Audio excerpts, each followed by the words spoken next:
ফকির গরিব মানুষ বেচারায় ছেঁড়া প্যান্ট পরবে, ঠিক আছে। কোটিপতির সন্তান ছেঁড়া প্যান্ট কেন পরবে? টাকা নাই, আর টাকা দিয়ে সহযোগিতা করেন প্যান্ট কেনার জন্য, সেই প্যান্ট পরবে কেন? এর বিধর্মীদের পোশাক। 6 নাম্বার পাতলা পোশাক। সহিহ মুসলিমের বর্ণনা 2198 নম্বর হাদিস। রাসূলুল্লাহ সাল্লাল্লাহু আলাইহি সাল্লাম বলেন, সিনফানে মিন আহলিন নার লাম আরহুমা, 2 শ্রেণীর জাহান্নামী, তাদেরকে আমি দেখি নাই। এর মধ্যে একটা হলো নিসাউন কাসিয়াতুন আরিয়াত মাইলাতুন মুমিলাত।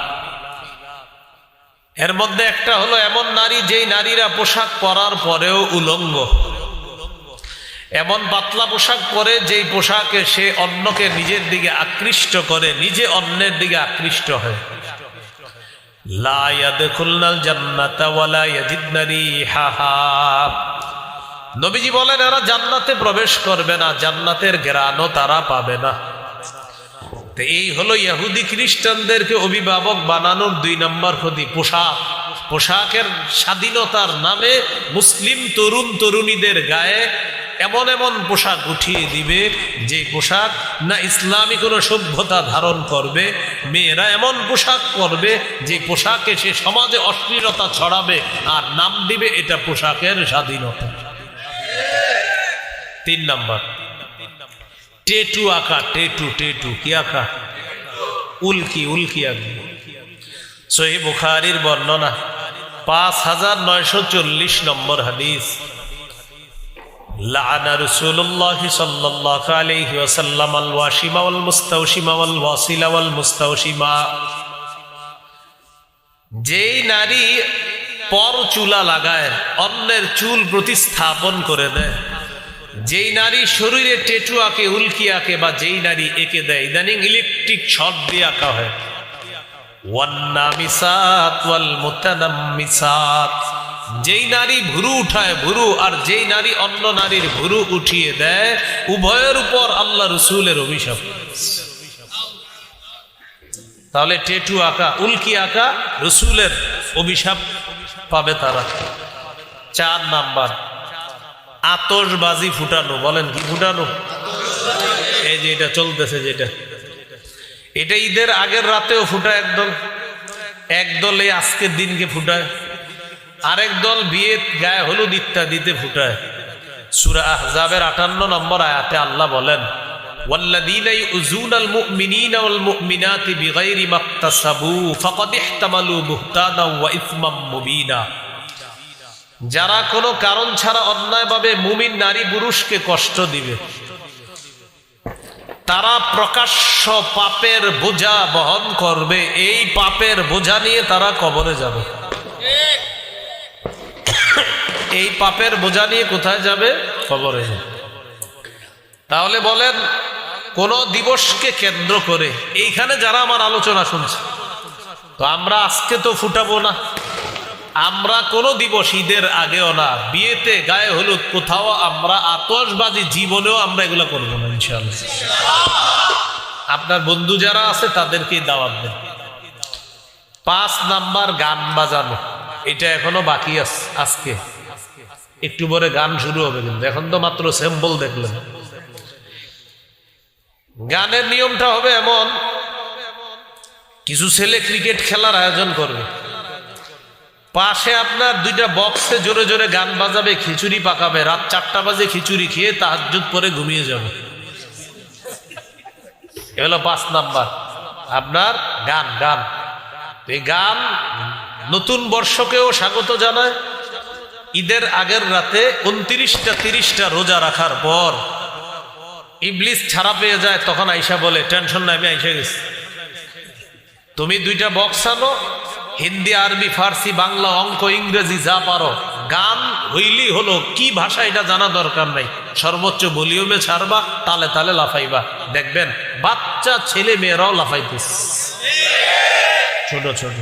এ তো আপনারই সন্তান, আপনার সন্তানকে এই সভ্যতা আপনি বড় করছেন কেন? সূরা তাহরিমের 6 নম্বর আয়াতে আল্লাহ বলেছেন, কু আনফুসাকুম ওয়া আহলিকুম নার, নিজে এবং পরিবারকে আগুন থেকে বাঁচাও, নিজেকে এবং পরিবারকে আগুন থেকে বাঁচাও। বাঁচাও, প্রোটেক্ট, সেভ, প্রোটেক্ট আনফুসাকুম, ইউরসেলফ, ওয়া আহলিকুম এন্ড ইউর ফ্যামিলিজ নারা এগেইনস্ট আ ফায়ার। ফায়ার অর্থ কি? আগুন। আগুন থেকে বাঁচাও, নিজেকে বাঁচাও, পরিবারকে বাঁচাও, আগুন থেকে বাঁচাও পরিবার। তো এই জন্য এই আয়াতের ব্যাখ্যায় সাহাবায়ে কেরাম বলেন, আল্লিমু আওলাদাকুম আল আদাবা, সন্তানকে ছোটবেলা থেকে শিষ্টাচার, ভদ্রতা শিক্ষা দাও। আপনি যদি সন্তানের হাত ধরে তাকে নাচের আর গানের স্কুলে নিয়ে যান, আর বড় হলে আলেমদের কাছে গিয়ে বলে, হুজুর সন্তানটা শেষ, ছোটবেলা যখন নাচের আর গানের স্কুলে নিয়েছেন, কসাই বাবা হিসাবে সন্তানের হাত ধরে আপনি জাহান্নামে নিয়ে গেছেন, তখন এই কাজ কেন করলেন? হ্যাঁ, আবার ইমাম সাহেবের কাছে হাসি দিয়া দোয়া চাই, হুজুর দোয়া করেন। গান, গানের ব্যাপারে শুধু এতটুকু মনে রাখবেন, আমার যেই বিষয়টা আর কি গানের ব্যাপারে আমি যেই বিষয়টা আমার সবচেয়ে গুরুত্ব লাগে গানের ব্যাপারে, নবীজি কোরআন তেলাওয়াত করতেন, কাফেররা নবীজির তেলাওয়াত শুনতো চুপে চুপে, মজা লাগতো। নজর ইবনে হারেসা এক কাফের চিন্তা করলো যে আমাদের সন্তানরা মুহাম্মদ সাল্লাল্লাহু আলাইহি সাল্লাম তার তেলাওয়াত শুনে আমাদের সন্তানরা, এটা মেনে নেওয়া যায় না। সে বিদেশ গেছে, বিদেশ গিয়ে বাদ্যযন্ত্র কিনে আনস, গায়িকা কিনে আনস, নায়িকা নর্তকীদেরকে কিনে আনস, এনে বলল তোমরা নাচবা, পাশে গান বাজতে থাকবে, গানের তালে তালে তোমরা নাচতে থাকবা। আর অন্যান্য ছেলে মেয়ে যারা আছে তাদেরকে বলতো এখন থেকে মুহাম্মদ সাল্লাল্লাহু আলাইহি সাল্লাম তার তেলাওয়াত শুনবা না, এখন থেকে নর্তকীদের নাচ দেখবা আর গান শুনবা। তাহলে কিসের বিরুদ্ধে গান আমদানি করলো কাফেররা? কোরআনের। সেই গান আপনি বাজাচ্ছেন। সূরা লোকমানের 6 নম্বর আয়াতে এটাই বলছে আল্লাহ, ওয়া মিনান নাস, মানুষের মধ্যে কিছু মানুষ, ইয়াশতারি লাহওয়াল হাদিস, যারা ক্রয় করে লাহওয়াল হাদিস, গান, গল্প, মিথ্যা গল্প কাহিনী, নায়িকা গায়িকা নর্তকী ইত্যাদি বাদ্যযন্ত্র ক্রয় করে, লিউযিল্লা আন সাবিলিল্লাহ, মানুষকে আল্লাহর রাস্তা থেকে পথভ্রষ্ট করার জন্য।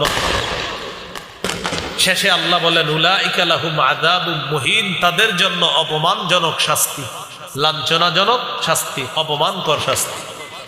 তাহলে গান বাদ্য হালাল না হারাম? রাসূলুল্লাহ সাল্লাল্লাহু আলাইহি সাল্লাম বলেন, লা তাবিউল কাইনাতি ওয়াল মুগান্নিয়াতি ওয়ালা তাশতারুহুন্না ওয়া তামানুহুন্না হারাম। তোমরা নায়িকা গায়িকা বিক্রি করবা না, কিনবাও না, এক্সপোর্ট করবা না, ইম্পোর্ট করবা না, বাংলাদেশের কোনো গায়ক গায়িকা নায়িকা ইত্যাদি তাদেরকে সৌদি আরবে পাঠাইবা না, আর বিদেশের কাউকে বাংলাদেশে এনে 3 কোটি টাকা দিবা না। হ্যাঁ, আসলেই ঠিক, নবী নিষেধ করছে। মানে এটা যে আমি বলছি বলে ঠিক এরকম না, আসলেই ঠিক। ওয়াসামানুহুন্না হারাম, এই উপার্জন হারাম, রাসূল সাল্লাল্লাহু আলাইহি সাল্লাম বলেছেন। তাহলে আপনারা যারা মোবাইলে ডাউনলোড করেন গান, ডাউনলোড করতে টাকা যায় কিনা? এই যে টাকা গেল, এমবি খরচ করলেন, এটাও এই হাদিসের অন্তর্ভুক্ত। আপনি গান কিনলেন, এখন অনেকে মাথায় এসে পড়ছে, হুজুর তাহলে কিনবো না, আজকে থেকে দেখবো, শুধু দেখলে এমবিতে টাকা খরচ হয় কিনা, এটাও এই হাদিসের অন্তর্ভুক্ত। আপনি টাকা দিয়ে গান ক্রয় করে দেখতেছেন। ভাইয়ারা, বন্ধুরা, আল্লাহর হস্তে আপনি গান দেখেন না, আপনি গান কিনেন না, আপনি মোবাইলে গান ডাউনলোড করেন না। যতগুলো যুবক ভাইয়েরা এখানে আছেন, নিয়ত করে ফেলেন না যে আমি মৃত্যু পর্যন্ত যে কাজ আমার নবী নিষেধ করছে এটা আমি করব না, ইনশাআল্লাহ। আল্লাহ তৌফিক দান করেন। এই হলো আপনার গান, 5 নাম্বার। 6 নাম্বার, মদ। বলেন তো কি? মদের জয় জয়কর অবস্থা চলছে। আগামীকাল অনেক পত্রিকায় আপনার লিখতে পারে 2 দিনের মধ্যে যে মদ কি পরিমাণ ব্যবসা হয়েছে এই বছর, এটা নিয়ে লেখালেখিও আসতে পারে, এবং এটা আপনার গর্বের সাথে লিখবে। আমাদের দেশে জানি কত ভাগ মুসলমান? হ্যাঁ, এই দেশে এইভাবে হেসে হেসে বলবে এই পরিমাণ মদ বিক্রি হয়েছে। কি সুন্দর গর্বের পরিচয়। হজ উমরায় যারা যান, গিয়ে দেখবেন মাঝে মাঝে এমন কিছু কিছু জায়গায় বসাবে, বাম পাশে তাকাইলে দেখবেন মদের বার। এই বাংলাদেশ এয়ারপোর্ট কয় %? মুসলমানের দেশ জানি? এদেশের এয়ারপোর্টে কিসের বার? সূরা মাইদা 90-91 নম্বর আয়াতে আল্লাহ বলেন, ইয়া আইয়ুহাল্লাযীনা আমানু ইন্নামাল খামরু ওয়াল মাইসিরু ওয়াল আনসাবু ওয়াল আজলামু রিজসুম মিন আমালিশ শাইতান। হে ঈমানদারগণ, বলেন আমার সাথে, মদ, জুয়া, মূর্তি, ভাগ্য নির্ণয়ক স্বর, সাপ দিয়ে ভাগ্য গণনা করা, ময়না পাখি, টিয়া পাখি, হাতের রেখা ইত্যাদি দেখে ভাগ্য গণনা করা, বলেন নাপাক। তাহলে বিভিন্ন রাস্তার মোড়ে দেখবেন আছে যে ভারত থেকে 6 বারের পুরস্কার প্রাপ্ত জ্যোতিষী, ওখানে গিয়ে আপনি হাতের রেখা দেখাইতেছেন। রাসূলুল্লাহ সাল্লাল্লাহু আলাইহি সাল্লাম বলেন, মান আতা আররাফান আও কাহিনান ফাসাদ্দাকাহু বিমা ইয়াকুল, কেউ যদি গণকের কাছে যায় আর তার কথা বিশ্বাস করে, ফাকাদ কাফারা বিমা উনজিলা আলা মুহাম্মাদিন সাল্লাল্লাহু আলাইহি সাল্লাম, মুহাম্মদ সাল্লাল্লাহু আলাইহি সাল্লামের উপর যা নাজিল করা হয়েছে সে সবকিছু অস্বীকার করলো, গণকের কথা বিশ্বাস করলো, মানে আমি নবীর কোটা দিনটাকে সে অস্বীকার করল। হাত দেখে এমনি দেখবেন হাতে একটু দাগ থাকে, তো কিছু মানুষ কাজ করে না, তাদের দাগটা একটু বেশি থাকে, তো দাগ দেখবেন আপনার দাগ এত বেশি কেন? আচ্ছা ঠিক আছে, কি সমস্যা? ওহো, 3002 টাকা লাগবে। বেশি মেজর প্রবলেম না, হালকা প্রবলেম আছে, এটা উদ্ভট টাইপের একটা অঙ্ক বলবে 3002। আপনি মনে করবেন ভাই রে হইতেও পারে, তাই 3002 বলবে কেন? হ্যাঁ, তখন আপনি আগ্রহী হন না, কি বলেন? এগুলা কি বিশ্বাস করা যাবে? তাহলে আজকে থেকে রাশি ফল পড়বেন না, পেপারে আসে না কি ফল, এগুলো পড়া যাবে না। তাহলে মদ বলেন নাপাক, মদ, জুয়া। হ্যাঁ, এখন আপনারা শোনেন, যারা অনেক ভাইয়ারা আপনারা জুয়া খেলেন মোবাইলে, এই ওভারে 10 রান হবে, এই ওভারে 5 হবে, এই বলে 6 হবে, এই বলে 4 হবে, এই বলে 11 রানের বেশি দিবে না বলার, এই বলে ব্যাটসম্যান 15-র উপরে নিবে। এই যে জুয়া খেলেন, গ্রামগঞ্জে হয় চা স্টলের সামনে দাঁড়ায় নগদ, আর শহরেরটা হয় মোবাইলে অ্যাপসের মাধ্যমে। হারাম। এটা কি জুয়া? কি হ্যাঁ, জুয়া হারাম। এই হারাম, হ্যাঁ হ্যাঁ জি, অনেক বন্ধু আছে আপনাদের, তারা হয়তো এই জুয়া খেলতেছে, তাকে আপনি নিষেধ করেন যে এই জুয়া হারাম, তুমি এখানে ইনভেস্ট করবে না, হাজার হাজার টাকা এখানে ইনভেস্ট করছে ছেলেরা এই অ্যাপসে, এটা হারাম। তাহলে বলেন মদ নাপাক, বলেন মদ, জুয়া, মূর্তি, ভাগ্য গণনার ইত্যাদি বিষয়গুলা আল্লাহ তাআলা বলেন ফাজতানিবুহু, তোমরা বেঁচে থাকো, লাআল্লাকুম তুফলিহুন, যাতে তোমরা সফলকাম হও। এবার একটা দৃশ্য দেখেন, গান, নাচানাচি, মদ, একদিক দিয়ে নাচানাচি হবে, আরেক দিক দিয়ে গান হবে, আরেক দিক দিয়ে মদ চলবে, ঠিক না? আমাদের নবী অবিকল 3টা কথা এক হাদিসে বলছেন। সুবহানাল্লাহ। দেখছেন, সুবহানাল্লাহ কেন বললাম? যে আমাদের নবী 1500 বছর আগে আল্লাহ প্রদত্ত কথাগুলা কি সুন্দর করে জবান দিয়ে বলে গেলেন, আর অবিকল একসাথে মিলে গেছে। ইবনে মাজার 4020 নম্বর হাদিস, রাসূলুল্লাহ সাল্লাল্লাহু আলাইহি সাল্লাম বলেন, লা ইয়াশরাবান্না নাসুম মিন উম্মতি আল খামরা ইউসাম্মুনাহা বিগাইরি ইসমিহা, আমার উম্মতের একদল মদ পান করবে, নামটা পাল্টায় দিবে মদের, মানে মদের নাম মদ দিবে না, বিয়ার, মাস্তুদ, কানাডা ড্রাই, শ্যাম্পেন, ইয়াবা, বাবা, গাজা, হিরোইন, আফিম, ডাইল ইত্যাদি, ভ্যান, গাড়ি, চা স্টলের চিপা চুপায় দাঁড়ায় ইত্যাদি। নবীজি বলেন আমার উম্মতের একদল মদ পান করবে, মদের নামটা দিবে তারা পাল্টায় দেবে। এরপরে কি বলে দেখেন, ইউজাফু আলা রুসিহিম বিল কাইনাতি ওয়াল মুগান্নিয়াত, তাদের মাথার উপরে নর্তুকিরা নাচানাচি করবে আর গান বাজাইতে থাকবে, অন্য দিক দিয়ে গানের তালে তালে তারা মদ পান করতে থাকবে। নবী বলছে এরকম হবে, আপনারা বলেন হবে না অলরেডি শুরু হয়েছে? আল্লাহ আমাদেরকে হেফাজত করেন। এ হলো 6 নম্বর ক্ষতি। মনে আছে কিসের ক্ষতি? ইহুদি খ্রিস্টানদেরকে অভিভাবক বানানোর ক্ষতি। 7 নাম্বার ক্ষতি জিনাকে হালাল মনে করা। কাকে? আপনারা শহরের মানুষ অনেকে শোনেন মন দিয়ে। ইদানিং একজনে বলা বলি করতেছে যে আমি আর অমুকে আমরা দুইজন একই ছাদের নিচে লিভ টুগেদার সম্পর্কে ছিলাম। লিভ টুগেদার মানে হলো একই ছাদের নিচে স্বামী স্ত্রীর মতো থাকবে, কিন্তু স্বামী স্ত্রী না, স্বামী স্ত্রী না। আবার বলতেছে আমরা যে দুইজন একই ছাদের নিচে ছিলাম, বিবাহ বহির্ভূত সম্পর্ক করেছি, আমাদের মা বাবাও সমর্থন দিয়েছে। নাউজুবিল্লাহ তো বললেন। আর একটা ঘটনা শোনা, এটা শুনলে কি বলবেন দেখেন। সে আবার একটা স্টেটাস একটা লেখা দিছে এরকম, আমাদের দেশে ডিভোর্স নরমালাইজ হয়েছে, আশা করা যায় লিভ টুগেদারটাও নরমালাইজ হয়ে যাবে ইনশাআল্লাহ। শেষে লেখছে কি ইনশাআল্লাহ? শেষে লেখছে ইনশাআল্লাহ। একদম একদম দুই চোখকে আমি পড়ছি। ও তাহলে তো আরো সুন্দর হয়ে গেল। তাহলে এই যে ইনশাআল্লাহ লেখাটা আমি নিজে আরুনি বলতেছি, এটা লাইভে বলছে, তাহলে তো হয়ে গেল, আরো প্রমাণ হয়ে গেল।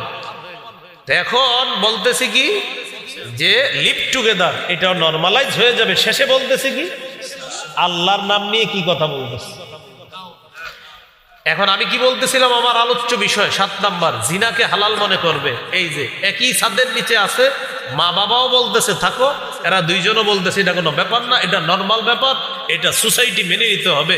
নবী বলেন সহিহ বুখারীর 5590 নম্বর হাদিস, লা ইয়াকুনান্না মিন উম্মতি আকওয়াম ইস্তাহিল্লুনাল হিররা, আমার উম্মতের এক দল হবে যারা জিনাকে হালাল মনে করবে। জিনাকে কি মনে করবে? ওয়াল খামরা, মদ হালাল মনে করবে। ওয়াল মাআজিফা, বাদ্যযন্ত্র হালাল মনে করবে। সংসদে দাঁড়ায় বলবে বুখারী, মুসলিম, আবু দাউদ, তিরমিজি, নাসাই, ইবনে মাজাহ, মেশকাত সব পড়ছি, গান হারাম। তো আমি কই পাইলাম? আরে এই যে বুখারীর হাদিসটা, তো এটা সিয়াসিত্তার ভিতরে না বাহিরে? ঠিক আছে, হাসেন, পরে হাসেন, আগে শোনেন। বুখারীতে পড়ছে তো পায় নাই, তো এটা বুখারীর ভিতরে না বাহিরে? বলতেছে পায়নি। সংসদটা পুরা একটা পাগলা গারদ বানায় ফেলছিল। এই জন্য আল্লাহর কাছে দোয়া করবেন, আল্লাহ আমাদের দেশে একজন পুরুষ শাসক দেন। কি শাসক? আরেকটা দোয়া করবেন, বলেন আল্লাহ কিয়ামতের আগে আমাদের দেশে আর কোন নারী প্রধান চাই না। কি চাই না? সবাই বলেন কেন? আরো জোরে বলেন, আরেকটু জোরে বলেন, বোমার আওয়াজের চেয়ে জোরে বলেন। এতক্ষণ বললেন না, ওদেরকে থামানো দরকার ছিল। নবীজি জবাব দিয়েছেন, রাসূলুল্লাহ সাল্লাল্লাহু আলাইহি সাল্লাম বলেন, লা ইউফলিহা কওমুন ওয়াল্লাউ আমরাহুম ইমরাআ, ওই জাতি কিছুতেই সফল হবে না যেই জাতি তাদের নেতৃত্বে কোনো নারী বসায় দেয়। এই জন্য দোয়া করতে হবে, বলবেন যে আল্লাহ 4 গুণওয়ালা একজন পুরুষ শাসক দিয়ে দেন। নামাজ কায়েম করবে, যাকাতের বিধান চালু করবে, সৎ কাজের আদেশ করবে, অসৎ কাজের নিষেধ করবে। বলেন সূরা হজ 41 নম্বর আয়াত। মানে ওখানে আছে আর দলিল আছে, আল্লাযীনা ইম্মাক্কাদনাহুম ফিল আরদ, আল্লাহ তাআলা বলেন আমি যাদেরকে দুনিয়ার শাসন ক্ষমতায় বসাই তাদের কাজ হবে 4টা। আকামুস সালাহ, তারা নামাজ কায়েম করবে, ওয়া আতাউজ যাকাত, যাকাত প্রতিষ্ঠিত করবে, ওয়া আমারু বিল মারুফ, সৎ কাজের আদেশ করবে, ওয়া নাহাউ আনিল মুনকার, অসৎ কাজের নিষেধ করবে। আপনি একটু চিন্তা করে দেখেন, ওমর ফারুক রাদিয়াল্লাহু তাআলা আনহুর মতো একজন শাসক কল্পনা করেন, আর এই বাজি ফুটানোগুলা কল্পনা করেন, থাকতো চামড়া?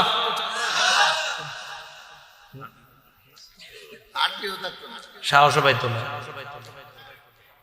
ওমর ফারুক রাদিয়াল্লাহু, এই জন্য বলছিলাম খেলাফত ব্যবস্থা ছাড়া আমাদের ভাগ্যের পরিবর্তন হবে না। এই তন্ত্র ওই তন্ত্র যা কিছুই বলেন, হ্যাঁ, এটা কিন্তু মনে রাখতে হবে আপনার, মুসলমানদের চূড়ান্ত ভাগ্যের পরিবর্তন খেলাফত ব্যবস্থা দিয়েই হবে, এছাড়া হবে না। এই জন্য কি করতে হবে? না বলেন, আমার সাথে বলেন, বলেন খেলাফত ব্যবস্থার পূর্ব শর্ত দুইটা, করণীয় দুইটা। পূর্ব শর্ত বলেন ঈমান, নেক আমল। করণীয় দুইটা, দাওয়াত, জিহাদ। কি বুঝে আসছে সবার? ভাই 2 কাপ চা দিয়ে খালি নষ্টই করতেছেন। আমি তো চা পান করবো না, আপনি করেন। আগেরটা আপনি দিচ্ছেন, জবটা কে দিব আল্লাহ, আপনি আপনি পান করেন না। তাহলে একটা ঈমান আর একটা নেক আমল, আর দুইটা হলো কাজ, একটা করণীয়, দাওয়াত, জিহাদ। এখন জিহাদের আলোচনা করলে আপনার অভিভাবকরা ইন্না লিল্লাহি ওয়া ইন্না ইলাইহি রাজিউন, এটা আবার কি শুরু করছে? তো যাই হোক, জিহাদ সম্পর্কে আমার একটা আলোচনা আছে, আমার নাম দিয়ে আপনারা পাবেন কোথাও, দেখবেন জিহাদ সম্পর্কে লম্বা আলোচনা আছে। তো যাই হোক, আমাদের আলোচ্য বিষয়ে চলে আসি। 7 নাম্বার, জিনাকে হালাল মনে করবে। নবীজি বলে দিয়েছেন। তো এই যে হালাল মনে করা, এক ছাদের নিচে স্বামী স্ত্রীর মতো থাকা, বিবাহ বহির্ভূত সম্পর্ক, নবীজি বলেন আমার উম্মতের একদল এটাকে হালাল মনে করবে। সূরা বনী ইসরাঈলের 32 নম্বর আয়াতে আল্লাহ বলেন ওয়ালা তাকরাবুজ জিনা, তোমরা ব্যভিচারের কাছেও যেও না। আল্লাহ আমাদেরকে হেফাজত করেন। 8 নাম্বার, সম্পদের অপচয়, প্রচুর সম্পদের অপচয় হবে। সূরা আরাফ 31 নম্বর আয়াত, লা তুসরিফু ইন্নাহু লা ইউহিব্বুল মুসরিফিন, তোমরা সীমালঙ্ঘন করো না, অপচয় করো না, আল্লাহ অপচয়কারীকে পছন্দ করেন না। 9 নাম্বার, সময়ের অপচয়। কিসের অপচয়? হ্যাঁ, প্রিয় ইস্টার্ন হাউজিংবাসী, 5টা জিনিস জীবনে মূল্যায়ন করবেন। আমি সহ সবাই প্রতিজ্ঞা করি, বলেন জীবন, যৌবন, স্বাস্থ্য, সময়, সম্পদ। জীবন, যৌবন, স্বাস্থ্য, সময়, সম্পদ। এই 5টি জিনিস মূল্যায়ন করলে দুনিয়াতেও ইনশাআল্লাহ সফল হবেন, আখিরাতেও আল্লাহ সফল করবেন। এই হলো আপনার সময়। 10 নাম্বার, সর্বশেষ কথা, তাদেরকে অভিভাবক বানানোর ক্ষতি, তাদের শিরকি স্লোগান আমাদের মুখে উঠায় দিবে। এক তো হ্যাপি নিউ ইয়ার লেখা টেখা রাস্তাঘাট ফাটায় ফেলা হচ্ছে, আরেকটা হলো মুসলমানদের আবার হ্যাপি নিউ ইয়ার কি? আমরা এখন বেঁচে আছি, সকালে বাঁচবো কিনা জানি না, আমরা হলাম মুসলমান। সহিহ বুখারীর বর্ণনা, আব্দুল্লাহ ইবনে ওমর রাদিয়াল্লাহু তাআলা আনহুমা তিনি বলেন ইদা আমসাইতা ফালা তানতাজিরিস সাবাহা, যখন তুমি সন্ধ্যা করো সকালের অপেক্ষা করো না। ওয়াইদা আসবাহতা ফালা তানতাজিরিল মাসাআ, সকালে বেঁচে আছো তো রাতের অপেক্ষা করো না। এটাই হলো মুমিনের জীবন। মুমিনের আবার কিসের হ্যাপি নিউ ইয়ার? তাহলে মুমিনের জীবন কি? সকালে আসি, ভাই ভালো আছেন আলহামদুলিল্লাহ, ভাই সন্ধ্যা এটা হবে ইনশাআল্লাহ, আল্লাহ বাঁচায় রাখুন। ভাই ভালো আছেন? জি আলহামদুলিল্লাহ। ভাই সকালবেলা আমার সাথে একটু যেতে পারবেন? ইনশাআল্লাহ আমি যাব, আল্লাহ বাঁচায় রাখলে যাব। এটি মুমিনের জীবন, সকাল সন্ধ্যা শেষ। এল একটা, আরেকটা কিছুদিন পরে পহেলা, সেখানে মুসলমান সন্তানের মুখে বিজাতীয়রা উঠাইয়া দিবে, মুছে যাক গ্লানি, মুছে যাক ঝরা, অগ্নি স্নানে সূচি হোক ধরা। নাউজুবিল্লাহ বলেন। বলেন এই স্লোগান, বলেন মুশরিকদের স্লোগান। আগুনের পূজা যারা করে এটা তাদের স্লোগান। তাহলে মুসলমান সন্তানরা এই স্লোগান দিতে পারে না, কিন্তু তারাই রমনার বটমূলে গিয়ে আপনার সেখানে দিচ্ছে মুছে যাক গ্লানি, মুছে যাক ঝরা। বাকিটা আমি বললাম না, কারণ ওইটাই সিরিকি স্লোগানটা একবার বলে ফেলছি মানে এটা বলে আর কি, আপনারা কিন্তু কেন না। এই আগুনে পবিত্র করে, নাউজুবিল্লাহ, এটা হলো অগ্নি পূজকদের আপনার আকীদা। তো এই আকীদা আমরা রাখবো না। আল্লাহ তাআলা ইনশাআল্লাহ আপনাদের এখান থেকে আরেকটা গুরুত্বপূর্ণ কাজে যেতে হবে। তো আজকে পর্যন্ত আল্লাহ তাআলা আমাদের সকলকে যে কথাগুলো শুনলাম বললাম আমরা সবাই যেন আমল করতে পারি, আল্লাহ তৌফিক দান করেন। ইয়াহুদি খ্রিস্টানদেরকে অভিভাবক বানাবো না, এটা গুরুত্বপূর্ণ। তাহলে আমাদের অভিভাবককে বলেন আল্লাহ। সূরা বাকারা 257 নম্বর আয়াত, আল্লাহু ওয়ালিয়্যুল্লাযীনা আমানু, ঈমানদারদের অভিভাবক আল্লাহ। আল্লাহ আমাদের সকলকে কথাগুলা মনে রেখে আমল করার তৌফিক দান করেন। একটা ঘোষণা দিতে বলা হয়েছে, আমার একটা সংকলন আছে মিম্বরের আমানত, এখানে ওরা নিয়ে এসেছে বলছে বলার জন্য। এটা 6 খণ্ড, ওদের কাছে সবগুলো আছে কিনা জানা নেই। প্রথম খণ্ডটা সন্তানের 64টা অধিকার, জামাই বউগুলো মুখস্থ করে ফেলবেন। প্রথম খণ্ড সন্তানের 64টা অধিকার, দ্বিতীয় খণ্ড শিরিক বেদাত কুফর তাওহীদ, তৃতীয় খণ্ড হালাল হারাম, চতুর্থ খণ্ড স্বামী স্ত্রীর অধিকার, পঞ্চম খণ্ড লা ইলাহা ইল্লাল্লাহর ব্যাখ্যা, ষষ্ঠ খণ্ড নামাজ সম্পর্কে আলোচনা। যদি এখানে সবগুলা থাকে সবগুলা নিয়ে নেন, আর যদি না পান অনলাইনে লিখবেন মিম্বরের আমানত। ওখানে অনলাইনে অর্ডার করলে ওরা বাংলা বাজার থেকে আপনার এই বাসায় এনে পৌঁছে দিবে। এই কিতাবগুলা সবাই সংগ্রহ রাখতে পারে, ওলামা হজরত সহ সাধারণ জনগণ সবার জন্য পড়বেন, ওই অনুযায়ী আমল করার চেষ্টা করবেন। আমিন ওয়া আখিরু দাওয়ানা আলহামদুলিল্লাহি রাব্বিল আলামিন।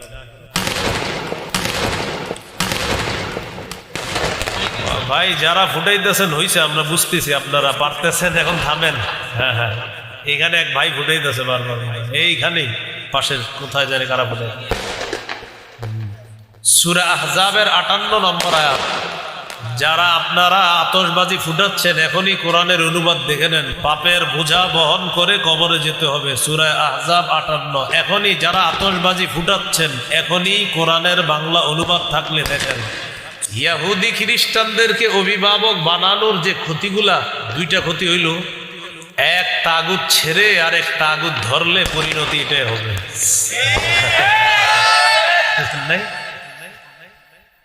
এক তাগুত ছেড়ে আরেক তাগুত ধরা, বৃষ্টি থেকে বাঁচার জন্য ঝর্ণার নিচে দাঁড়ানো। এজন্য আমরা তাগুত থেকে এখনো মুক্ত হতে পারিনি। খেলাফত ব্যবস্থা ছাড়া মুসলিম জাতির ভাগ্যের পরিবর্তন হতে পারে না। এই জন্য ওই দিকে মুসলিম জাতি এগিয়ে যেতে হবে। হ্যাঁ, মুসলিম জাতি ওই দিকেই এগিয়ে যেতে হবে। হ্যাঁ, তো লানা রাসূলুল্লাহ সাল্লাল্লাহু আলাইহি সাল্লাম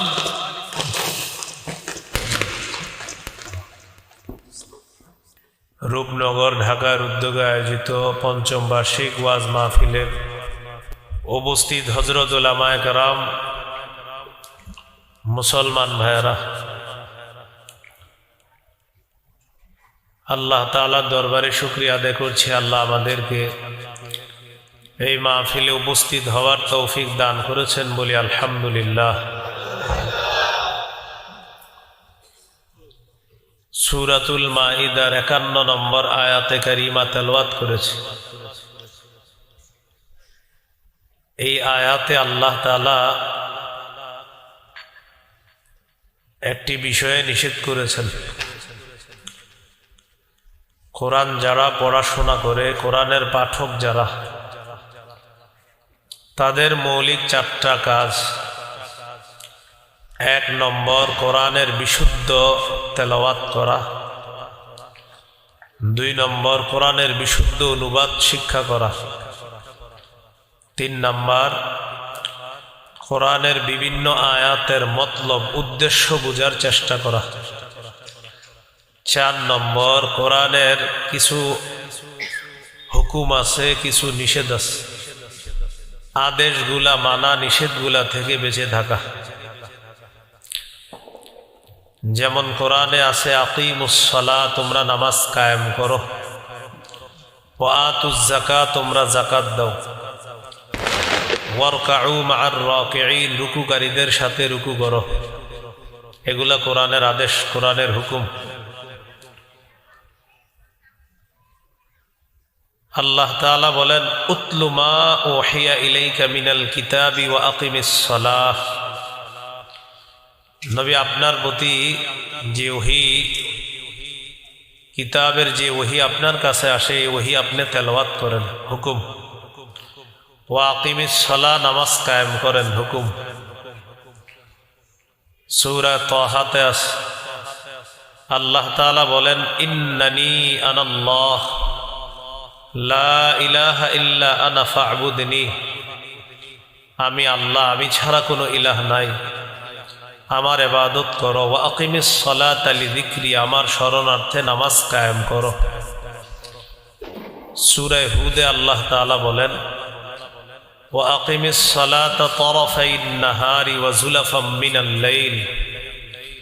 দিনের 2 প্রান্তে রাতের কিছু অংশে সালাত কায়েম করো। এগুলো হলো হুকুম।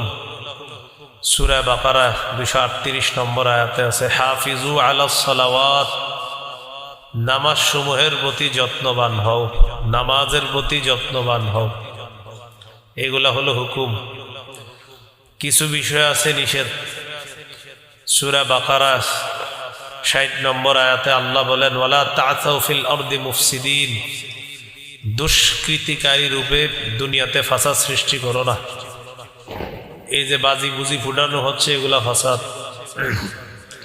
এগুলা অন্যায়, কোনো সন্দেহ নাই। এগুলা হলো নিষেধ। সূরা আলী ইমরানের ১৩০ নম্বর আয়াতে আছে, ইয়া আইয়ুহাল্লাযীনা আমানু লা তা'কুলুর রিবা আযআফাম মুযাআফা, হে ঈমানদারগণ, তোমরা বহুগুণে বৃদ্ধি করে সুদ খেও না, নিষেধ। তেমনি ভাবে একটা নিষেধ হলো যে আয়াতটা তেলাওয়াত করলাম, হে ঈমানদারগণ, তোমরা ইহুদি খ্রিস্টানদেরকে অভিভাবক রূপে গ্রহণ করো না। তাদের একে অপরের অভিভাবক। তোমাদের মধ্যে যারা তাদেরকে অভিভাবক রূপে গ্রহণ করবে তারা তাদের অন্তর্ভুক্ত হয়ে যাবে। নাউজুবিল্লাহ। ইহুদি খ্রিস্টানদেরকে অভিভাবক রূপে গ্রহণ করলে কি ক্ষতি? এক নম্বর ক্ষতি হলো তাদের কালচার আমাদের উপর তারা চাপিয়ে দিবে জোর করে। আবু দাউদের হাদিস 4031 নম্বর হাদিস, রাসূলুল্লাহ সাল্লাল্লাহু আলাইহি সাল্লাম বলেন, মান তাশাব্বাহা বিকওমিন ফাহুয়া মিনহুম, যে ব্যক্তি কোন সম্প্রদায়ের সাদৃশ্যতা অবলম্বন করলো সে তাদেরই অন্তর্ভুক্ত হয়ে গেল। নাউজুবিল্লাহ। আমাদের ধর্মের নাম ইসলাম। মুসলমান হিসাবে আমরা ইসলাম পালন করতে হবে। ইসলামের আদর্শ আছে। সূরা আলী ইমরানের 19 নম্বর আয়াতে আল্লাহ বলেন, ইন্নাদ-দীনা ইনদাল্লাহিল ইসলাম, নিশ্চয়ই আল্লাহর কাছে একমাত্র দিন হলো ইসলাম। সূরা আলী ইমরানের 85 নম্বর আয়াতে আল্লাহ বলেন, ওয়ামান ইয়াবতাগি গায়রাল ইসলামি দীনা, কেউ যদি ইসলাম ছাড়া অন্য কোনো কিছুকে দিন হিসাবে কামনা করে, ফালাই ইউকবালা মিন, এটা তার থেকে গ্রহণ করা হবে না, কিছুতেই গ্রহণ করা হবে না। ওয়া হুয়া ফিল আখিরাতি মিনাল খাসিরিন, সে আখিরাতে ক্ষতিগ্রস্তদের অন্তর্ভুক্ত হবে। অভিভাবক যারা আছি, সন্তান, এই সন্তানদেরকে ইসলাম পালনের কথা বলতে হবে, নিজেরাও ইসলাম পালন করতে হবে। সূরা বাকারার 131-132 নম্বর আয়াতে আল্লাহ বলেন, ইয ক্বালা লাহু রাব্বুহু আসলিম ক্বালা আসলামতু লিরাব্বিল আলামিন। স্মরণ করুন ওই সময়কে যখন ইব্রাহিম নবীকে তার রব বললেন আত্মসমর্পণ করেন। ইব্রাহিম নবী বললেন, আমি বিশ্ব জগতের রব আল্লাহর কাছে আত্মসমর্পণ করলাম। পরের আয়াতে আল্লাহ বলেন, ওয়াওয়াসসা বিহা ইব্রাহিমু বানিহি ওয়া ইয়াকুব। ইব্রাহিম নবী, ইয়াকুব নবী তাদের সন্তানদেরকে ওসিয়ত করেছেন, ইয়া বানিয়া ইন্নাল্লাহা আসতাফা লাকুমুদ-দীন ফালা তামুতুন্না ইল্লা ওয়া আনতুম মুসলিমুন। হে প্রিয় সন্তান, আল্লাহ তাআলা তোমাদের জন্য দিন নির্বাচন করেছেন, তোমরা মুসলমান না হয়ে মরবা না। 2 আয়াত থেকে শিখলাম অভিভাবকরা ইসলাম পালন করবে, সন্তানদেরকে ইসলাম পালনের ওসিয়ত করতে হবে। এইগুলো 1 নাম্বার। তাহলে ইসলামের পরিবর্তে অন্যদের কালচার গ্রহণ, এটা কখন আমাদের কাছে সহজ হয়ে যায়? ইহুদি খ্রিস্টানদেরকে যখন অভিভাবক বানাবো, তাদের এই অপসংস্কৃতি, অশ্লীলতা জোর করে আমাদের উপর চাপায় দেয়। 2 নম্বর, খাটো পোশাক, পাতলা পোশাক, আটশাট পোশাক, যে পোশাক ইসলামের পোশাক না, এমন পোশাক মেয়েদের শরীরেও তারা চাপায় দেয়। অথচ পোশাকের নীতিমালাও ইসলামে আছে। সূরা আরাফের ২৬ নম্বর আয়াতে আল্লাহ বলেন, ইয়া বানি আদম কদ আনজালনা আলাইকুম লিবাসান ইউয়ারি সাওআতিকুম ওয়া রিশা ওয়া লিবাসুত তাকওয়া যালিকা খায়র। হে আদম সন্তান, আমি তোমাদেরকে পোশাক দিলাম, এমন পোশাক যেই পোশাক তোমাদের সতর ঢেকে রাখবে, এবং সৌন্দর্যতার জন্য তোমাদেরকে পোশাক দিলাম। তাকওয়ার পোশাক হলো সর্বোত্তম পোশাক। তাকওয়ার পোশাক সর্বোত্তম পোশাক। তিরমিজির হাদিস 1999 নম্বর হাদিস। قال رسول الله صلى الله عليه وسلم لا يدخل الجنة من كان في قلبه مثقال ذرة من كبر। রাসূলুল্লাহ সাল্লাল্লাহু আলাইহি সাল্লাম বলেন, যার অন্তরে সরিষার দানা পরিমাণ অহংকার আছে সে জান্নাতে প্রবেশ করবে না। قال رجل إن الرجل يحب أن يكون ثوبه حسنا ونعله حسنة يا رسول الله। হুজুর, কোন মানুষ আছে যারা চায় তার পোশাকটা যেন একটু উত্তম হয়, তার জুতা যেন উত্তম হয়, এটাও কি অহংকার হবে? فقال رسول الله صلى الله عليه وسلم إن الله جميل يحب الجمال। কেউ যদি একটু উত্তম জুতা পরে, উত্তম পোশাক পরে, এটা তার সৌন্দর্যতা। আল্লাহ সুন্দর, সৌন্দর্যতাকে আল্লাহ ভালোবাসেন। হাদিসের শেষে আছে অহংকার কাকে বলে। আল কিবিরু বাতরুল হাক্কি ওয়া গামতুন নাস। অহংকার হলো সত্যকে অস্বীকার করা, মানুষকে ছোট করে দেখা। অহংকার হলো সত্যকে অস্বীকার করা, মানুষকে ছোট করে দেখা, এটা হলো অহংকার। ইসলামে পোশাকের যেমন নীতিমালা আছে, মনে রাখবেন পোশাক মৌলিকভাবে 3 প্রকার। কয় প্রকার? হলেন ওয়াজিব, মুস্তাহাব, হারাম। ওয়াজিব হলো যে পোশাক সতর ঢেকে রাখবে, ততটুকু পোশাক আবশ্যক, এটা লাগবে, জরুরি। আবু দাউদের হাদিস 4017 নম্বর হাদিস। হাদিসের বর্ণনাকারী বাহস ইবনে হাকিম, তিনি তার বাবা থেকে, তার বাবা তার দাদা থেকে, তার দাদা নবীর থেকে হাদিসটা বর্ণনা করেছেন। عن بهز بن حكيم عن أبيه عن جده قال قلت يا رسول الله عوراتنا ما نأتي منها وما نذار। বাহজ ইবনে হাকিম তার পিতা থেকে, তার পিতা তার দাদা থেকে, তিনি বলেন, আমি রাসূলুল্লাহ সাল্লাল্লাহু আলাইহি সাল্লামকে জিজ্ঞাসা করলাম, ওগো আল্লাহর নবী, কতটুকু সতর খোলা রাখবো আর কতটুকু সতর ঢেকে রাখতে হবে আপনার কাছে জানতে চাই। فقال رسول الله صلى الله عليه وسلم احفظ عورتك إلا من زوجتك أو ما ملكت يمينك।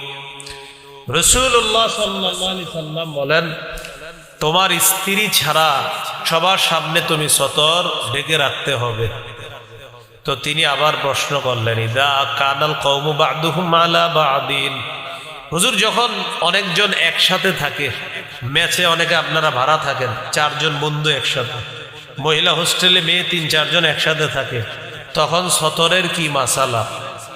فقال رسول الله صلى الله عليه وسلم إن استطعت أن لا يرينها أحد فلا يرينها। রাসূলুল্লাহ সাল্লাল্লাহু আলাইহি সাল্লাম বলেন, যথাসম্ভব একজন পুরুষ অপর পুরুষের সতর দেখবে না, একজন নারী অপর নারীর সতর দেখবে না। সাহাবী প্রশ্ন করলেন, ইদা কানার রাজুলু খালিয়ান ইয়া রাসূলুল্লাহ। হুজুর, কেউ যদি ঘরে একা থাকে তখন সতর কি হবে? ঘরে একা আছে, দরজা বন্ধ, জানালা বন্ধ, তখন সতরের কি মাসালা?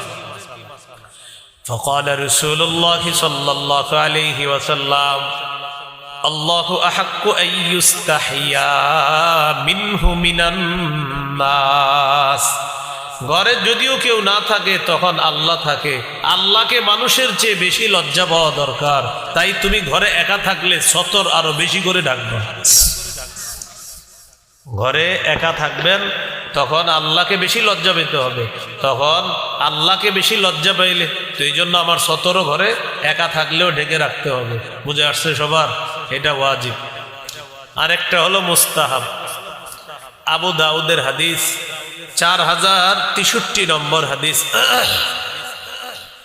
এই হাদিসের বর্ণনাকারী আবুল আহওয়াস তিনি তার পিতা থেকে বর্ণনা করেন। তিনি বলেন, আতাইতুন নবিয়্য সাল্লাল্লাহু আলাইহি ওয়াসাল্লাম ফি সাওবিন দুনিন। আমি একটা নরমাল পোশাক পরে নবীজির কাছে আসলাম, একটা নিম্নমানের পোশাক পরে নবীজির কাছে আসলাম। فقال رسول الله صلى الله عليه وسلم আলাকা মালুন। নবীজি বললেন, তোমার কি সম্পদ আছে? তো সাহাবী বললেন, জি হুজুর, আমার সম্পদ আছে। নবীজি বললেন, মিন আইয়িল মাল, কোন ধরনের সম্পদ আছে তোমার? তখন তিনি বললেন, কদ আতানি আল্লাহু মিনাল ইবিলি ওয়াল গানামি ওয়াল খাইলি ওয়ার রাকিক। আল্লাহ তাআলা আমাকে ওট দিয়েছেন, মেষ দুম্বা দিয়েছেন, ঘোড়া দিয়েছেন, দাস দাসী দিয়েছেন। আলহামদুলিল্লাহ, আমার যথেষ্ট সম্পদ আছে। তো নবীজি বললেন, এত সম্পদ আছে তো এরকম নরমাল পোশাক পরলা কেন? তোমার এত সম্পদ, পোশাক এত নরমাল কেন? ইযা আতাকাল্লাহু মালান ফালিরা আসারু নি'মাতিল্লাহি আলাইকা ওয়া কারামাতি। আল্লাহ যখন তোমাকে পোশাক দিয়েছেন, আল্লাহ পছন্দ করেন এই নিয়ামতের নিদর্শন যেন তোমার মধ্যে দেখা যায়। তোমার যে সম্পদ আছে, সম্পদ অনুযায়ী তুমি একটু পরিপাটি হয়ে থাকবা, এই নিয়ামতের নিদর্শন যেন তোমার মধ্যে দেখা যায়, এটা আল্লাহ পছন্দ করেন। তাহলে মানুষকে না দেখানোর জন্য রবের খুশি, রব নিয়ামত দিছে, এই নিয়ামতের শুকরিয়া হিসাবে আপনি সম্পদ অনুযায়ী যদি একটু লন্ড্রি করে, ইস্ত্রি করে, একটু উন্নত মানের পোশাক পরেন, এটা আল্লাহ পছন্দ করেন। এটা হলো মুস্তাহাব। বলেন এটা কি? আবু দাউদের হাদিস 4062 নম্বর হাদিস। এই হাদিসের বর্ণনাকারী জাবের রাদিয়াল্লাহু তাআলা তিনি বলেন, আতানা রাসূলুল্লাহ সাল্লাল্লাহু আলাইহি ওয়াসাল্লাম ফারাআ রাজুলান শাঈসান ক্বাদ তাফাররাকা শা'রুহু। রাসূলুল্লাহ সাল্লাল্লাহু আলাইহি সাল্লাম আমাদের কাছে আসলেন। আসার পর এক ব্যক্তির দিকে তাকাইলেন, তাকিয়ে দেখে তার মাথার চুলগুলা এলোমেলো। মাথার চুল কি? এলোমেলো। فقال رسول الله صلى الله عليه وسلم اما يجد هذا ما يسكن به شعره। নবীজি বললেন, আচ্ছা তার কি কোনো চিরুনি নাই মাথার চুলগুলা আছড়ানোর জন্য? সে কি কোনো চিরুনি পায় না মাথার চুলগুলা আছড়ানোর জন্য?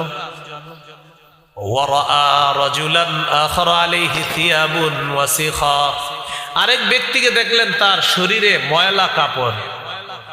فقال رسول الله صلى الله عليه وسلم اما هذا يجد ماء يغسل به ثوبا। নবীজি বললেন, আচ্ছা সে কি পানি পায় না কাপড়গুলা ধোয়ার জন্য? তাহলে চুল এলোমেলো, বললেন চিরুনি নাই আছড়ানোর জন্য। এরপরে দেখলেন কাপড় ময়লা। নবীজি বললেন, সে কি পানি পায় না এই কাপড় ধৌত করার জন্য? এই কথা বলার পর এখান থেকে আমরা বুঝে আসতেছে হাদিস থেকে, একটু পরিপাটি হয়ে থাকা, চুলগুলা আপনার একটু আছড়ায়া তেল দেওয়া, এটা ইসলাম নিষেধ করে না, এটা উৎসাহিত করে। তাহলে বলেন, যার 2 বছর গোসল করে না, 1 বছর গোসল না করে চুলগুলা জটলা বানায় আর বিভিন্ন মাজারে ঘুরে আর চুলগুলা ভয়ঙ্কর এক স্টাইল ধারণ করে, লাল কাপড় অথবা সালা পরে আর দাবি করে পীর, তার মুরিদও জমে যায়, নিঃসন্দেহে এটা ভণ্ডামি ছাড়া আর কিছু না। আবার সালা পরার পর তার মুরিদ হয় কেন? আমার কথা হলো, মুরিদ তো অনেক হয়েছে। এখন বলেন 1 লাখ মুরিদ যদি 1 টাকা করে চাঁদা উঠায়, কত হয়? তো তার সামনে আপেল আনে, কমলা, আঙ্গুর সবকিছু আনে, কিন্তু 1 সেট জামা কেউ হাদিয়ে আনে না। কেন? হ্যাঁ, বুঝলাম প্রথমে উনি গরিব ছিলেন। তো পীর সাহেবের এখন তো মুরিদ আছে, মুরিদরা কি দেখে না আমাদের পীর সাহেবের জামা নেই, একটা জামা হাদিয়ে দিই। আপেল দেয়, কমলা দেয়, আঙ্গুর দেয়, সব দেয়, কিন্তু জামাটা হাদিয়া দেয় না। কেন? কারণ পীর এবং মুরিদ উভয় দল জানে যে আমার এই ভণ্ডামির ইনভেস্ট হলো আমার এই পোশাক, এই পোশাক এটা হলো আমার ইনভেস্ট। কারণ আমার ইনভেস্ট এটা হলো এই সালা আর চুলগুলা জটলা রাখা, আমার পীরগিরি ঠিকই তো আছে এটার উপরে, তো এই জন্য এটা খুলবে না।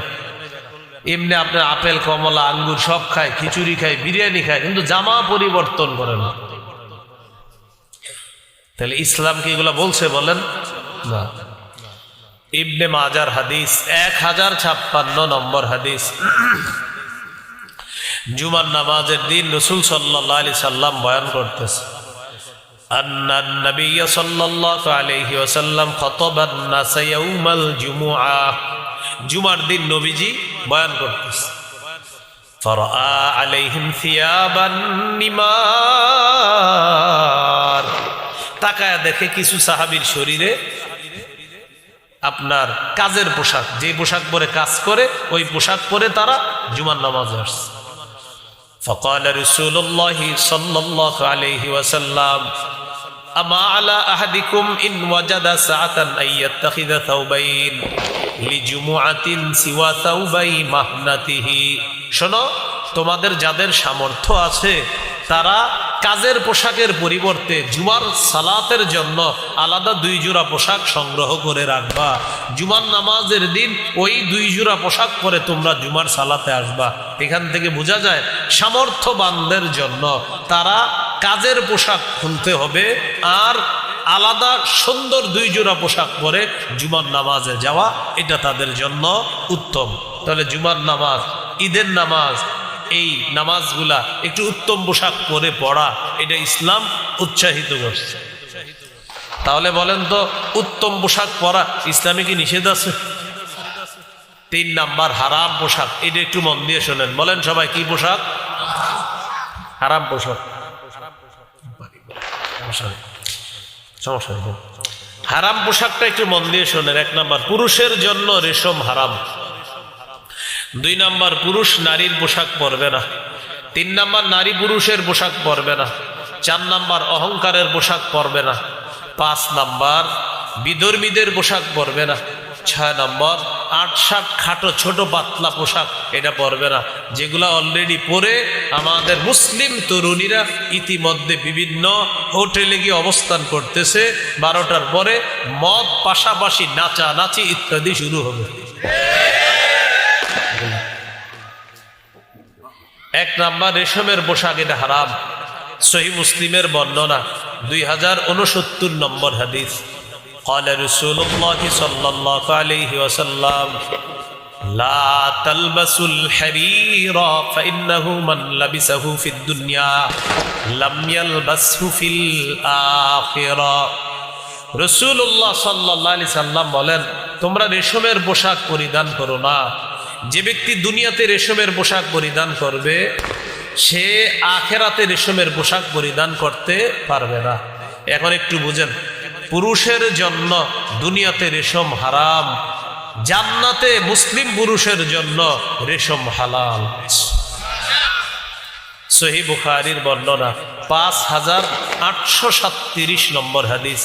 এই হাদিসের বর্ণনাকারী হুযায়ফা রাদিয়াল্লাহু তাআলা তিনি বলেন, নাহানান নবী সাল্লাল্লাহু আলাইহি ওয়াসাল্লাম আন নাশরাবা ফি আনিয়াতিদ যাহাবি ওয়াল ফিদ্দা ওয়া আন লুবসিল হারিরি ওয়াদ দিবাজ ওয়া আন নাজলিসা আলাইহি। নবীজি আমাদেরকে স্বর্ণ রূপার পাত্রে পানাহার করতে নিষেধ করেছেন, মোটা পাতলা রেশম পরতে নিষেধ করেছেন, রেশমের উপর বসতেও নিষেধ করেছেন। পুরুষরা রেশমের পোশাক পরবো না, রেশমের কাপড়ের উপর বসবো না। বিভিন্ন বাসায় বেড়াতে যান, সোফার উপরে বসেন না, গেলে অনেকের সোফায় আপনার রেশমের সুতা থাকে, আল্লাহ জানে। ঠিক আছে, তো রেশমের সুতা থাকে, কারুকার্য, ওইটাতে কিন্তু বসবেন না। এটা নারীকে বসতে দিবেন, আপনার মেয়েকে বসতে দিবেন। পিছনে ছোট্ট একটা বালিশ থাকে, এই বালিশে অনেক সময় রেশমের সুতা দিয়ে কারুকার্য থাকতে পারে। হ্যাঁ, তো এরকম যদি থাকে এটা আপনি পিছনে দিবেন না। এরকম যদি রেশমের কারুকার্য থাকে, বুঝে আসছে কথাটা? এখন যদি রেশম থাকে, বাস আমার নবী বলছে আমি রেশম পরিধান করব না, আমি রেশমের উপর বসবো না, এটার উপর আমি হেলান দিব না, এটা নারীরা দুনিয়াতে ব্যবহার করবে, আমার জন্য আখিরাতে। বলেন আমাদের জন্য কোথায়? আমাদের জন্য যে আখিরাতে, এই ব্যাপারে সরাসরি একটা হাদিস আছে, সুবহানাল্লাহ, সহিহ বুখারী 5633 নম্বর হাদিস। রাসূলুল্লাহ সাল্লাল্লাহু আলাইহি সাল্লাম বলেন, লা তাশরাবু ফি আনিয়াতিদ যাহাবি ওয়াল ফিদ্দা, আল্লাহ, ওয়ালা তালবাসুল হারীরা ফাইন্নাহা লাহুম ওয়া লাকুম ফিল আখিরা। রাসূলুল্লাহ সাল্লাল্লাহু আলাইহি সাল্লাম বলেন, তোমরা স্বর্ণ রূপার পাত্রে পানাহার করবা না, তোমরা রেশমের পোশাক পরবা না। তো রাসূলুল্লাহ সাল্লাল্লাহু আলাইহি সাল্লাম বলেন, তোমরা রেশমের পোশাক, এদিকে তাকান তাকান, সমস্যা নেই, আল্লাহ তাআলা বুঝদান করেন। তো রাসূলুল্লাহ সাল্লাল্লাহু আলাইহি সাল্লাম বলেন, তোমরা রেশমের পোশাক পরবা না। এখন নবীজি দুইটা বাক্য বলেছেন, খুব সুন্দর, ফাইন্নাহা লাহুম ওয়া লাকুম ফিল আখিরাহ।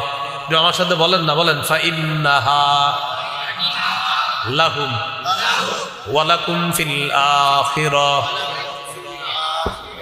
এটার অর্থ হলো, নবীজি সাল্লাল্লাহু আলাইহি সাল্লাম বলেন, বিধর্মী পুরুষদের জন্য দুনিয়াতে রেশম, তোমরা মুসলিম পুরুষের জন্য আখিরাতে রেশম। কি সুন্দর বাক্য আমাদের নবীজি সাল্লাল্লাহু আলাইহি সাল্লাম বলেছেন। আমি মাঝে মাঝে এই বাক্যটা আপনার এই পোশাকের আলোচনায় যখন আমার একা একা খুব মনে পড়ে আর খুব ভালো লাগে, আমাদেরকে কত মায়া করে বলতেছে, ফাইন্নাহা লাহুম ওয়া লাকুম ফিল আখিরাহ। ও আমার উম্মত, বিধর্মীদের জন্য দুনিয়াতে, তোমরা আমার মায়ার মুসলিম উম্মত, তোমাদের জন্য আখিরাতে। এই হলো রেশম পুরুষ পরবে না, নারীদের জন্য রেশম পরা জায়েজ আছে।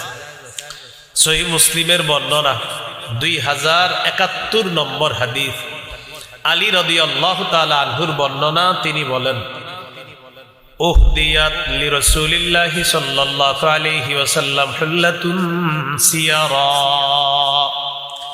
রাসূলুল্লাহ সাল্লাল্লাহু আলাইহি সাল্লামের কাছে একটা রেশমের পোশাক পাঠানো হলো, রেশমের কাপড় পাঠানো হলো। ফাবাআসা বিহা ইলাইয়া। আলী রাদিয়াল্লাহু তাআলা আনহু বলেন, নবীজি রেশমের কাপড়টা আমার কাছে পাঠায়া দিছে। ফালাবিসতুহা, আমি রেশমের কাপড়টা পরিধান করলাম, মানে নবীজি নিজেই রেশমের কাপড়টা পরছে। নাউজুবিল্লাহ। হযরত আলী বলেন, নবীজির কাছে রেশমের পোশাকটা আমার কাছে পাঠাইছে, তো হযরত আলী বলেন, আমি রেশমের কাপড়টা পরিধান করলাম। তো করার পর নবীজির কাছে গেছি, এটা গায়ে ঝুলাইয়া নবীজির কাছে গেছি। ফাআরাফতুল গাদাবা ফি ওয়াজহিহি, আমি নবীজির চেহারা মুবারকের মধ্যে রাগের ছাপ দেখতে পেলাম। ওই যে রেশমের কাপড় আমি ঝুলাইছি, হযরত আলী বলেন, এই জন্য নবীজির চেহারায় রাগের চিহ্ন দেখতে পেলাম। তো নবীজি আমাকে বললেন, ইন্নী লাম আবআত বিহা ইলাইকা লিতালবাসাহা, ইন্নামা বাআসতু বিহা ইলাইকা লিতুশাক্কিকাহা খুমরান বাইনান নিসা।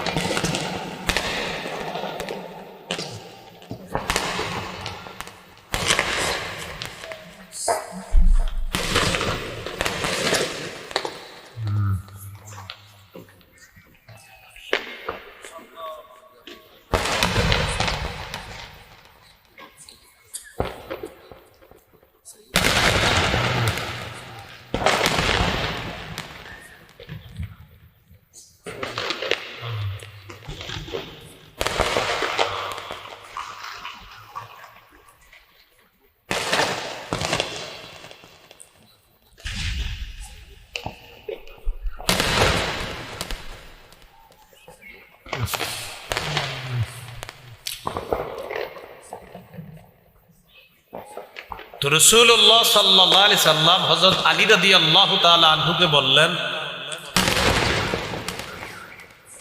আমি রেশমের পোশাক, রেশমের কাপড় তোমাকে পরিধান করার জন্য পাঠাইনি, আমি তোমার কাছে এটা পাঠিয়েছি লিতুশাক্কিকহা খুমরান বাইনান নিসা, তুমি এটা টুকরা টুকরা করে নারী সদস্য যারা আছে তাদেরকে ওড়না হিসাবে ব্যবহার করার জন্য দিবা, এই জন্য এটা পাঠিয়েছি। তো বুখারীর বর্ণনায় আসছে 5840 নম্বর হাদিসে হযরত আলী বলেন, ফাশাক্কাকতুহা বাইনান নিসা, আমি নারীদের মাঝে এটা ওড়না বানায়া বন্টন করে দিয়ে দিলাম মেয়েরা পরিধান করার জন্য। এই হলো আপনার রেশমের পোশাক পুরুষের জন্য হারাম। 2 নাম্বার, পুরুষ নারীর পোশাক পরবে না। 3 নাম্বার, নারী পুরুষের পোশাক পরবে না। পুলিশ না বলে নিষেধ করে দিছে এটা আজকে। হ্যাঁ, এটা নাকি ধরা খাইলে 1 মাসের জেল হবে। কয় মাস? হ্যাঁ, আজকে পুলিশ বললো, এটা শুনলাম। হ্যাঁ,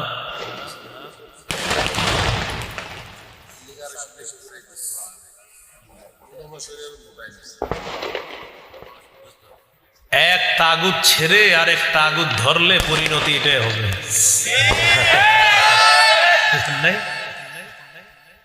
এক তাগুত ছেড়ে আরেক তাগুত ধরা, বৃষ্টি থেকে বাঁচার জন্য ঝর্ণার নিচে দাঁড়ানো। এজন্য আমরা তাগুত থেকে এখনো মুক্ত হতে পারিনি। খেলাফত ব্যবস্থা ছাড়া মুসলিম জাতির ভাগ্যের পরিবর্তন হতে পারে না। এই জন্য ওই দিকে মুসলিম জাতি এগিয়ে যেতে হবে। হ্যাঁ, মুসলিম জাতি ওই দিকেই এগিয়ে যেতে হবে। হ্যাঁ,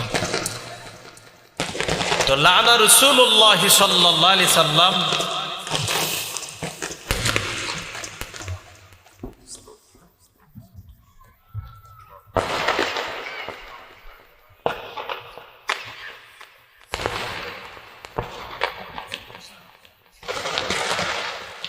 বয়ান শুরু করলে বাড়ায় দেবে না।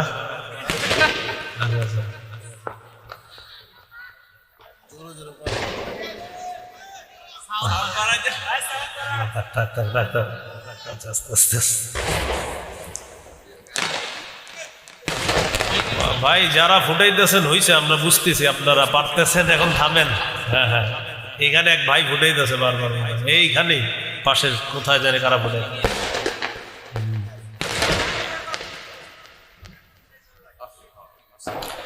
সূরা আহজাবের 58 নম্বর আয়াত। যারা আপনারা আতশবাজি ফুটাচ্ছেন, এখনই কোরআনের অনুবাদ দেখে নেন। সূরা আহজাব 58 নম্বর আয়াত। সূরা আহজাব 58, সূরা আহজাব 58। পাপের বোঝা বহন করে কবরে যেতে হবে। সূরা আহজাব 58। এখনই যারা আতশবাজি ফুটাচ্ছেন, এখনই কোরআনের বাংলা অনুবাদ থাকলে দেখেন। সূরা আহজাবের 58 নম্বর আয়াতের অনুবাদটা এখনই দেখে নিতে পারেন। কোন সূরা? কত নম্বর আয়াত? যারা আতশবাজি ফুটাচ্ছেন, এখনই ঘরে বাংলা অনুবাদ থাকলে অনুবাদটা পড়েন, পড়ার পর সিদ্ধান্ত নেন ফুটাবেন কিনা। সূরা আহজাবের 58 নম্বর আয়াত। সূরা আহজাবের 58 নম্বর আয়াতে আল্লাহ আলোচনা আসতো। আমার আজকে যে আলোচনা করতেছি ওইটাতে চলে আসতো, এরা আগেই শুরু করে দিচ্ছে। হ্যাঁ হ্যাঁ, ইহুদি খ্রিস্টানদেরকে অভিভাবক বানানোর যে ক্ষতিগুলা, 2টা ক্ষতি হইল। তো দ্বিতীয় ক্ষতিটা ছিল পোশাক। তো পোশাকের ক্ষেত্রে একটা হারাম পোশাক আলোচনা করতেছিলাম। পুরুষ নারীর পোশাক পরবে না, নারী পুরুষের পোশাক পরবে না। লানা রাসূলুল্লাহ সাল্লাল্লাহু আলাইহি ওয়াসাল্লাম আর-রাজুলা ইয়ালবাসু লিবসাতাল মারআ ওয়াল মারআতা তালবাসু লিবসাতার রাজুল। যেই পুরুষ নারীর পোশাক পরে আর যেই নারী পুরুষের পোশাক পরে, তার উপর আল্লাহ রাসূল অভিশাপ দেন। আল্লাহ রাসূল তার উপর অভিশাপ। গায়ে হলুদ অনুষ্ঠানে ছেলেরা দেখবেন এক কালারের ড্রেস পরে, 5 জন 6 জন 10 বন্ধু 20 বন্ধু একই কালারের ড্রেস বানায়। ওই ড্রেস বানিয়ে তারা কি করে, একটা ওড়না বানায়, এই ওড়নাটা পা পর্যন্ত ঝুলায় রাখে।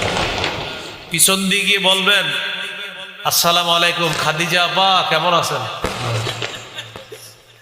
হ্যাঁ পুরুষ আপনি জানেন, তারপরে বলবেন যে ভাই, বলবেন যে আপনাকে বলবে আমি তো পুরুষ, তুমি আমার খাদিজা বলবেন আপনি ওড়না পেঁচাইছেন তো এই জন্য আমি ভাবলাম। কিছু ছেলে কানে ছিদ্র করে কানে ধুল পড়ে, এটাও স্পষ্ট নিষেধ, এটাও কি স্পষ্ট নিষেধ।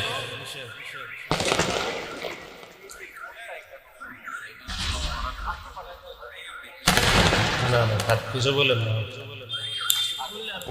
মাদ্রাসার উপরে টার্গেট নিবে, অসুস্থ, দেশের শত্রু এরা, এগুলা নিঃসন্দেহে অসুস্থ। আমার ক্ষমতা থাকলে এদেরকে আমি পাবনা ভর্তি করাইতাম, সত্যি, কারণ পাগল ছাড়াই কাজ কে করে। আর যাদের বাপ মা শুনতেছেন আপনার সন্তান পাগল, আপনার সন্তান পাগল বলে আতশবাজি ফুটাচ্ছে, এই পাগল সন্তান তাড়াতাড়ি পাগলাখানায় ভর্তি করেন, পাগল ছাড়া এই কাজ কেউ করবে না। যাদের সন্তান আতশবাজি ফুটাচ্ছে, নিঃসন্দেহে ওর মা বাবা যেন জেনে নেয় ওর সন্তান পাগল, পাগল ছাড়াই কাজ কেউ করে না।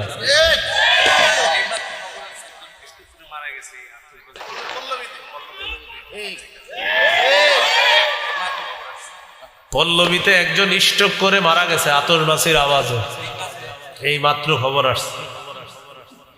তো এই জন্য যারা অভিভাবক শুনতেছেন, আপনার সন্তানকে ভর্তি করান, তাড়াতাড়ি ভর্তি করান, এই যেন আগামী বছরের আগে সুস্থ হয় আর এই জাতীয় অসুস্থ মার্কা কাজ না করে।